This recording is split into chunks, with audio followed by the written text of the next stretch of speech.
Bonjour à tous, décor un peu spécial, je suis en Isère pour soutenir nos candidats aux élections législatives, également dans les Bouches-du-Rhône ce samedi.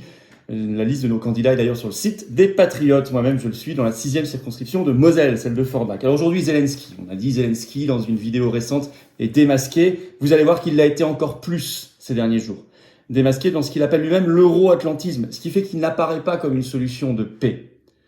Et d'ailleurs, récemment, vous verrez, je vous parlerai de la Hongrie dans cette vidéo, de la Chine, de la Turquie, du terrain qui est très mauvais pour lui en ce moment. Depuis quelques jours, il s'est passé beaucoup de choses. Beaucoup de choses qui laissent penser qu'un rapport de force s'est dessiné en sa défaveur. Zelensky, ça panique. Zelensky s'est démasqué. Zelensky, ça échoue. Et il n'est pas une solution de paix. Nous, depuis le premier jour, on se bat pour la paix. Moi, je pense beaucoup. Nous pensons aux populations civiles, notamment ukrainiennes, qui souffrent. Il faut que la paix soit là. Mais on n'obtiendra pas la paix, la vraie, avec les discours bellicistes, avec les discours atlantistes, euro-atlantiques, je vous l'ai dit, comme il le dit lui-même. Je vous explique tout ça dans un instant. D'ici là, évidemment, continuez à vous abonner, si vous voulez bien, à cette chaîne YouTube. Ça grimpe à toute vitesse. Bravo et un grand merci à ceux qui se sont abonnés récemment. Merci également à ceux qui regardent régulièrement les vidéos. Si parmi vous, il y en a qui ne sont pas encore abonnés à cette chaîne, eh bien, merci de prendre la seconde, c'est un petit clic, c'est gratuit évidemment, pour le faire dès maintenant. Ça permettra une meilleure circulation de toutes ces vidéos grâce aux algorithmes de YouTube. Merci d'avance, je compte sur vous. Venez aux Patriotes, voilà, venez vous battre avec nous, se battre pour la paix, justement, la vraie, qui passe par la souveraineté des peuples, le respect des peuples, le respect des pays, des nations. Ça, c'est extrêmement important. Et la liberté. Et c'est tout le combat que nous menons. Et notamment pour sortir la France de l'OTAN, qui est devenue une structure de guerre de manière très claire. Si vous partagez ces combats-là, il faut nous rejoindre, adhérer ou reprendre votre adhésion annuelle, avoir cette carte orange de paix. Le lien pour adhérer ou réadhérer, c'est le même lien. Il est sous la vidéo en description. Il est également en lien en commentaire épinglé et en toute fin de vidéo en cliquant directement sur l'écran. Sous la vidéo en description, vous trouverez un autre lien, je vous l'ai dit, j'ai parlé des législatives. C'est un lien pour faire un don de soutien au mouvement, aux patriotes. Parce qu'on doit financer toutes ces élections, des centaines de candidatures, plus tout le reste, les manifestations, etc., sans un seul centime de financement public. Ça coûte une fortune sans un seul soutien, ni de l'État, ni des banques, bien évidemment. Alors bravo, selon vos capacités, à ceux qui feront un don, adhésion ou réadhésion, sachant que tout cela est défiscalisé aux 2/3 pour vous. Bravo, donateurs ou réadhérents, bienvenue aux nouveaux patriotes. Je disais, Zelensky, ça panique, ça se démasque. Il n'est pas le bon stratège pour la paix, ça paraît évident. Je vais vous citer ce que son ministre des Affaires étrangères, donc ukrainien, a déclaré à Davos. Je vous ai fait une vidéo spécialement sur Davos, sur cette chaîne hier. Il a déclaré le 25 mai. Il s'appelle Dmytro Kuleba. Et il a accusé l'OTAN, je cite, de ne strictement rien faire pour l'Ukraine. Mais il a salué, je cite, les décisions révolutionnaires de l'Union européenne. Tout ça depuis Davos. Et il a rappelé et souligné les aspirations, je cite, euro-atlantiques de l'Ukraine. Là, vous avez un condensé de mondialisme qui laisse penser qu'on ne peut pas avoir avec ces gens-là la paix. Quand il parle de décision révolutionnaire de l'Union européenne, il parle par exemple de l'Union européenne qui prend la compétence d'envoyer des armes, ce qui est une décision dramatique et de type fédéraliste. Quand il parle de l'ancrage euro-atlantique de l'Ukraine, il parle de son adhésion à l'Union européenne et à l'OTAN, sous le parapluie américain. Quand il reproche à l'OTAN de ne strictement rien faire, cela signifie qu'il aimerait le déclenchement d'une guerre. Or, l'OTAN contre la Russie, c'est une guerre mondiale. C'est donc très irresponsable et ça n'est pas un propos de paix. Et en effet, ça tourne mal pour Zelensky. Je vais parler de la Hongrie. Article de BFM TV ce 26 mai, je cite, « La Hongrie bloque toujours l'embargo européen sur le pétrole russe. » Or, l'Union européenne, à travers par exemple la France, secrétaire d'État aux affaires européennes à l'époque Clément Beaune, pensait que ça allait être réglé il y a un mois. Pas du tout. La Hongrie tient bon. Et d'ailleurs, lors du sommet européen la semaine prochaine, les 30 et 31 mai à Bruxelles, eh bien Viktor Orban, qui dirige la Hongrie, le 24 mai a fait savoir que le sujet de cet embargo européen sur le pétrole russe ne serait même pas abordé, parce qu'il ne lâche pas.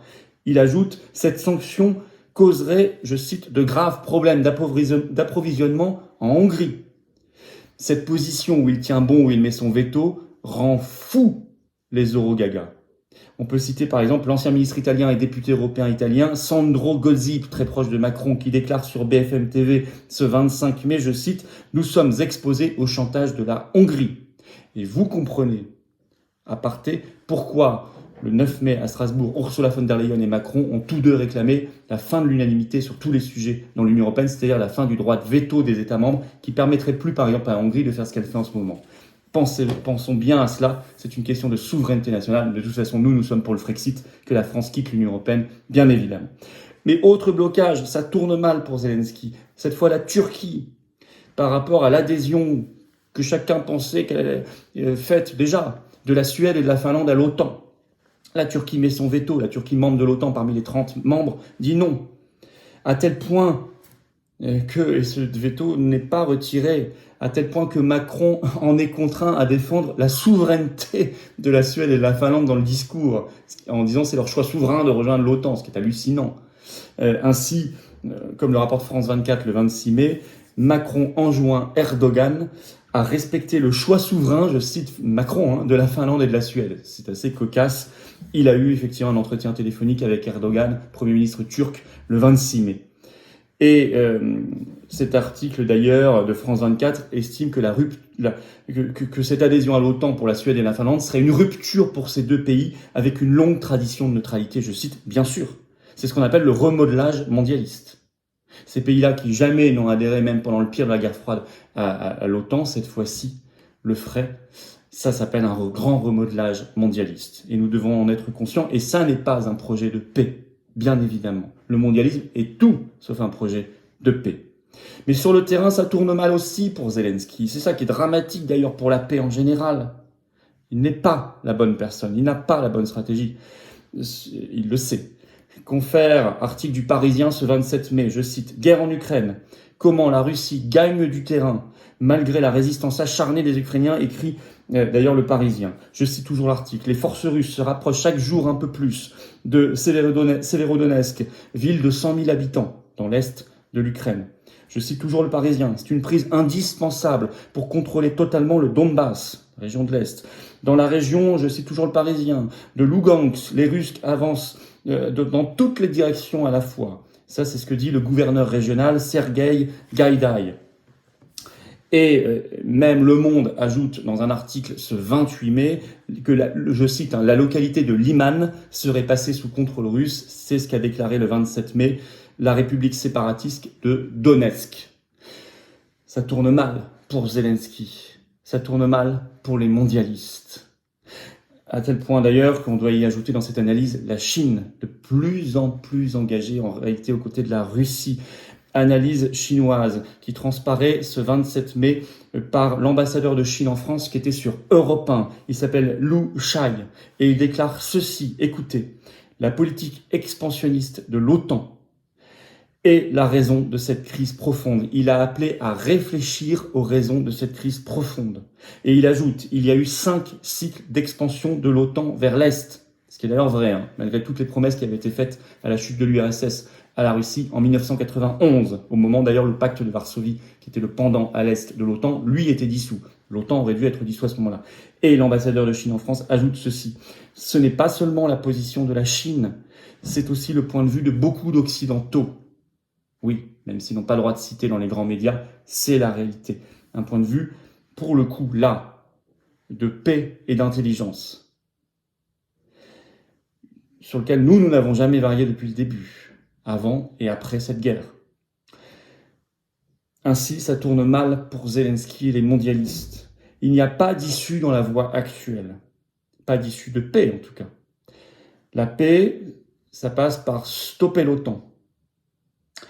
La paix, ça passe par le dialogue et la négociation.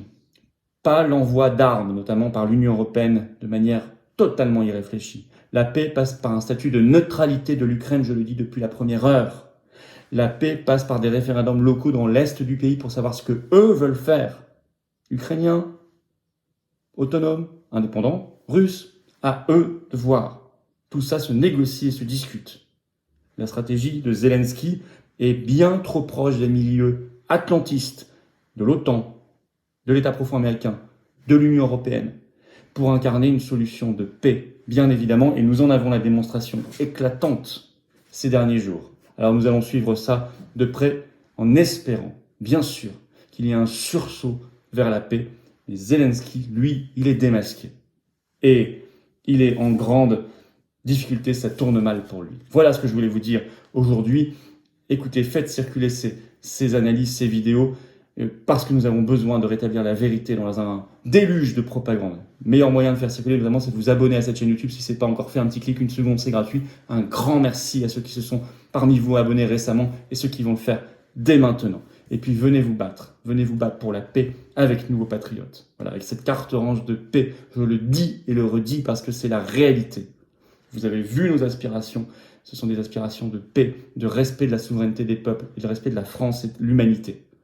Le lien pour adhérer ou reprendre votre adhésion annuelle, c'est un seul lien. Il est sous la vidéo en description. Il est également en commentaire épinglé en toute fin de vidéo, maintenant là, dans quelques secondes en cliquant sur l'écran. Sous la vidéo en description, un lien également pour faire un don de soutien aux patriotes, pour aider au financement de des centaines, allez voir sur notre site, de candidatures aux élections législatives qui coûtent très cher. On doit tout prendre en compte. On finance tout, mais sans aucun soutien. Pas un euro d'aide publique, rien. Heureusement, il y a les donateurs, les adhérents et les réadhérents, sachant que tout cela est défiscalisé aux 2/3 pour vous. Un bravo donateurs et adhérents, bienvenue, vraiment, du fond du cœur, aux nouveaux patriotes. Vive la paix, vive la France.